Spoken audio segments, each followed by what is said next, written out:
EBOS. Welcome back to another video.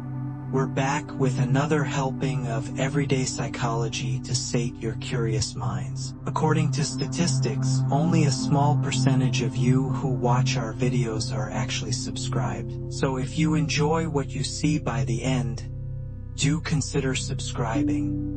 It really helps the channel grow and brings more mental health content your way. Now, let's dive into today's topic: why people might be ignoring you and how some common habits may be behind it. Number 1. You don't listen to others. Do you often feel like people zone out when you're speaking? Like you're being talked at instead of talked to? If so, it might be time to ask yourself, am I actually listening when others speak?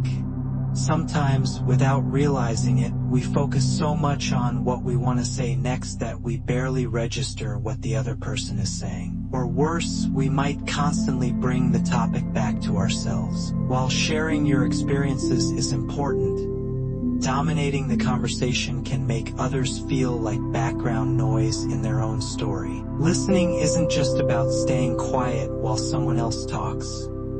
It's about making them feel heard, nodding, responding with thoughtful questions, and showing curiosity builds connection. But when you always steer the conversation back to your life, your stories, or your opinions, it sends the message that what others have to say isn't that important to you. Even if you don't mean to come across as self-centered, people may begin to tune you out, thinking, why bother talking if they won't really listen? The key is balance. Pay attention. Make space for others to share. The more you make people feel understood, the more likely they are to do the same for you.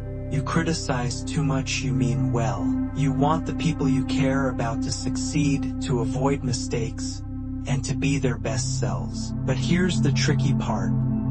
If your helpfulness always shows up as criticism, even the best intentions can push people away. When feedback becomes constant correction, others may begin to associate your presence with judgment. It's not that they don't value honesty, most people do, but being around someone who mostly points out flaws can feel draining. You might think, I'm just being real, or they need to hear the truth.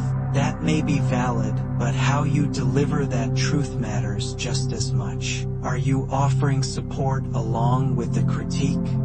Do you also acknowledge their efforts and growth? Encouragement is powerful. Compliments, kind observations, and affirmations help create an environment where people feel safe and open, and more willing to accept feedback. When the scale tips too far toward criticism, people may start ignoring you, not because they dislike you, but because they don't want to feel small around you. So if you find yourself frequently correcting others, pause and ask, have I also acknowledged what they did right? Building people up while helping them grow is a much more effective and compassionate way to be heard. You're full of negativity. Do you find yourself focusing mostly on what's going wrong in your life, in the world, in other people? It's totally human to vent or feel overwhelmed at times. But when negativity becomes the default lens through which you see everything, it can be exhausting, not just for you, but for the people around you. Think about someone you know who's always pessimistic. How do you feel after spending time with them? Probably tired or even emotionally drained. That's the effect negativity has on others. It slowly pushes people away, even when they care about you. According to research in social psychology, our emotions are contagious. If you're always sharing complaints, worries, or worst-case scenarios, others may begin to avoid you simply to protect their own mental peace. They may not be trying to hurt you, they're just trying to preserve their energy. This doesn't mean you have to bottle everything up or pretend to be happy all the time. But learning to recognize your own thought patterns is key. Are you constantly predicting the worst? Do you reject compliments or downplay good news?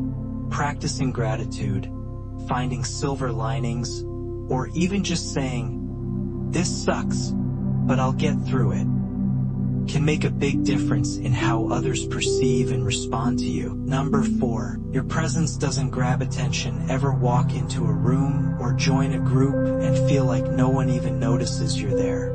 It's not that you're invisible, but your presence might not be leaving a strong impression. And that often comes down to confidence, not arrogance, but quiet self-assurance. When someone speaks with clarity, makes eye contact, and seems sure of themselves, others instinctively pay attention. It's not about being the loudest or most flamboyant.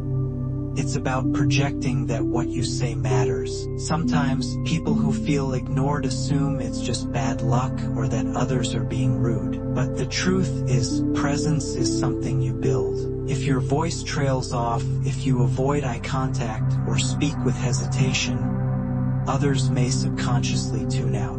Not because they dislike you, but because they're reading signals that you're unsure of yourself. The good news? This is something you can work on. Small changes in posture, tone, and expression can radically shift how people respond to you. Practice speaking with intention. Standteil. Smile when you greet people. These little shifts send a signal that says, I belong here, and I have something to contribute.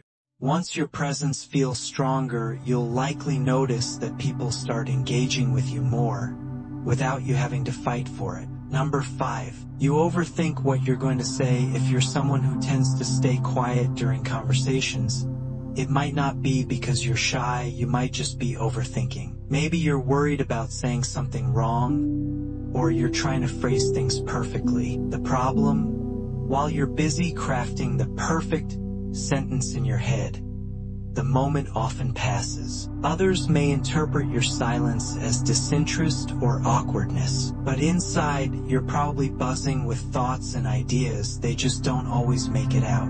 Overthinking is incredibly common, especially in social settings where we feel pressure to say the right thing. But perfectionism is the enemy of connection. Conversations are messy, imperfect, and spontaneous. That's what makes them real. You might feel like you're participating. After all, your brain's doing a ton of work.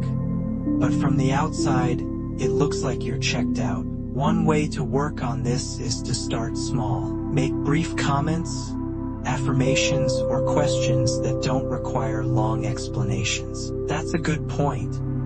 Or, what do you think about this? These quick entries help you join in without overthinking every word. Over time, you'll build confidence. And as you speak up more, you may find that people stop overlooking you, because they finally get to hear the voice they didn't realize was missing. Final words, remember, being ignored doesn't mean you're unworthy or unlikable. Sometimes, it's just a matter of tweaking a few habits. Whether it's learning to listen better, speaking up more, or showing kindness alongside honesty. Small changes can make a big impact. But above all, never forget that not everyone will click with you, and that's okay. Focus your energy on the people who do care, who make you feel seen, and who bring out your best. Did anything in this video resonate with you? Let us know in the comments. And if you'd like a follow-up on how to change these habits, we'd love to hear that too. If this helped, consider liking, sharing, and subscribing. Thanks for watching, and we'll see you in the next one.